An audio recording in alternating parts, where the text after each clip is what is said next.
Thank you very much, Boon. And thank you to the organizers of this session and also to my fellow panelists. It's a pleasure to be here. I also want to acknowledge my colleague Joydeep Sen and particularly Shalene Rakesh. I'm really presenting this presentation on their behalf. It is very much a team effort. So let's switch. Okay. Oh no! One other thing for those of you who are hoping to see Kevin Robertson, there was a misprint in the program book, so you've got me. I hope that's okay to Kevin Robertson's fans. Sorry for the disappointment. Just very briefly about the South Asia Hub. We are an independent consultancy based in New Delhi, India. We were spun off from the India HIV/AIDS Alliance in 2011. And I should, in the interest of full disclosure, say that I'm also the executive director of the India HIV/AIDS Alliance. The South Asia Hub is one of the 6 constituent technical support hubs that are part of the international HIV/AIDS Alliance networks of hubs. So we receive a small operating grant in support from the International Alliance, and that's certainly very useful for us as we build this business, and we very much sort of see it in that way as a practical way to ensure its sustainability of this sort of service. It is not a profit-making business, I should add, by design and also, unfortunately, yet economically. We primarily work in these 9 countries in the region, in the South Asia region. However, we also do work in other countries around the world, including recently in Uganda on a human rights monitoring system, in Laos on the Global Fund PR dashboard, and also work in Indonesia on CCM capacity building. While we work across a number of areas, a lot of it informed by the work that the Alliance does in India and in the region, we have done a significant amount of work on technical support for Global Fund grants. So a lot of that now is about the eligibility requirements associated with the new funding model.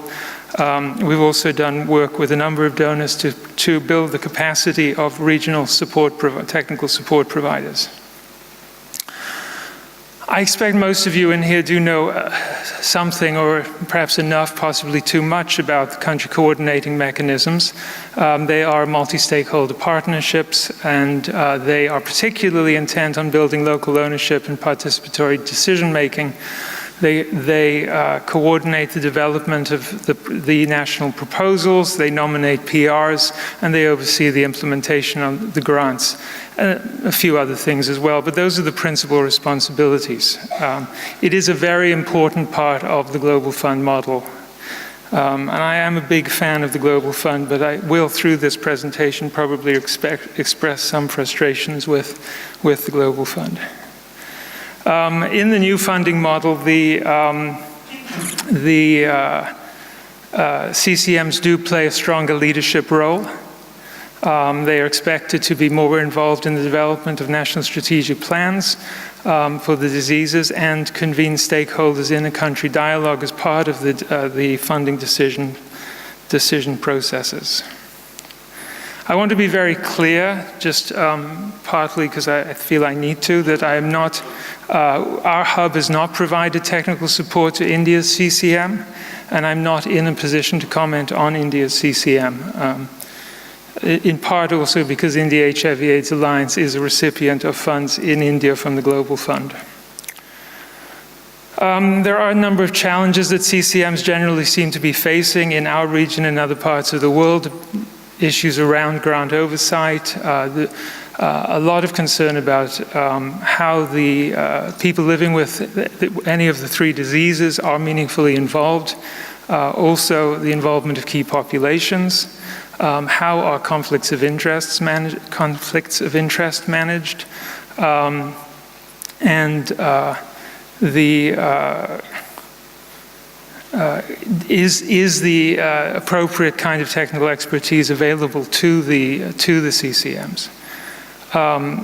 And the Global Fund and a number of other donors, including the US government and the German Development Agency, GIZ, have invested in building technical support for CCMs. And I'm going to talk a little bit about something we helped them develop, which we hope will be a tool. It was just published in June. It is the third edition of the guidelines for effective CCM. It's a guide to building and running an effective CCM. It's the third edition. It was jointly developed and published with AidSpan. It's a how-to guide for CCMs worldwide, and it, as you might expect, is targeted to the CCM members and the Secretariat staff in each country. It was also developed with support from the CCM Hub at the Global Fund Secretariat and GMS. And it is particularly responsive to the new funding model. There is a link there. You might not have time to copy that all out, but just go to aidspan.org and you can find it. The South Asia Hub has done a lot of work recently with the CCMs and through supporting their self-assessment. The self-assessment is a critical part of the new funding model process. In South Asia, we've provided support in Afghanistan and Papua New Guinea is not in South Asia. Sorry, I made a little error there. Sri Lanka is the other country in South Asia. I apologize to colleagues from either of those countries. However, Sri Lanka is in Asia Pacific, although that wasn't my intention. And we also have done some work in Indonesia. These processes use the Global Fund CCM Performance Assessment tool to evaluate eligibility requirements, including oversight, planning, and implementation, understanding the level of CCM membership of affected communities and key populations. Particularly, there's work around electing non-government CCM members. There has been a tendency for CCMs to have a harder time adequately representing civil society and other stakeholders. Conflicts of interest continue to be a challenge for CCMs.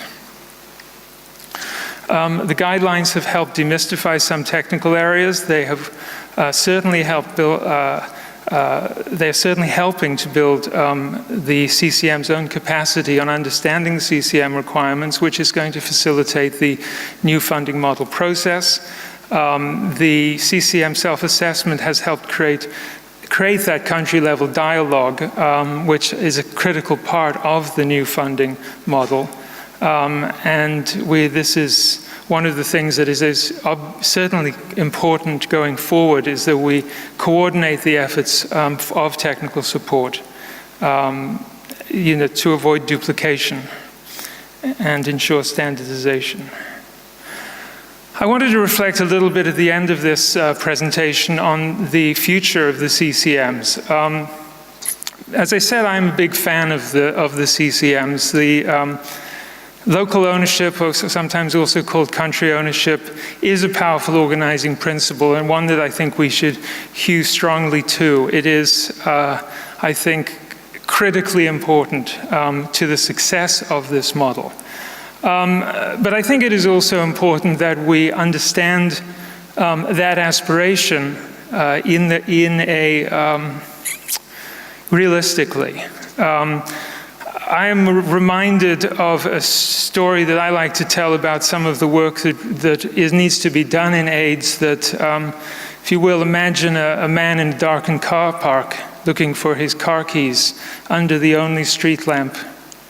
He is on his knees looking around on the ground, and another man walks up and says, "What are you doing?"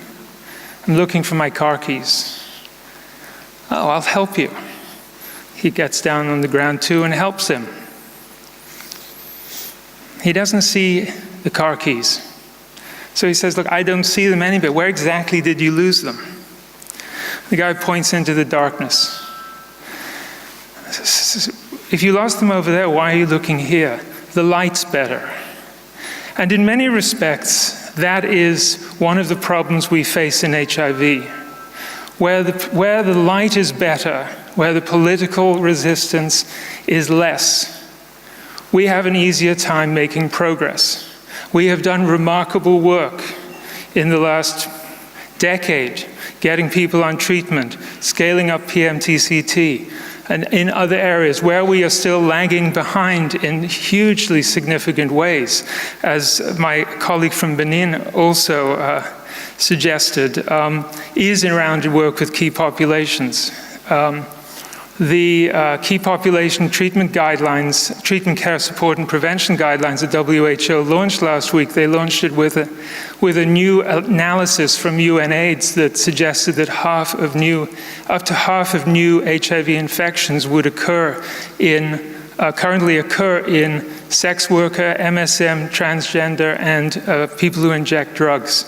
That is a significant challenge, and it does not map to how we are investing in HIV work. The CCM model, for all of its strengths, may suffer also from the same kind of political considerations that have prevented us from getting those funds scaled up.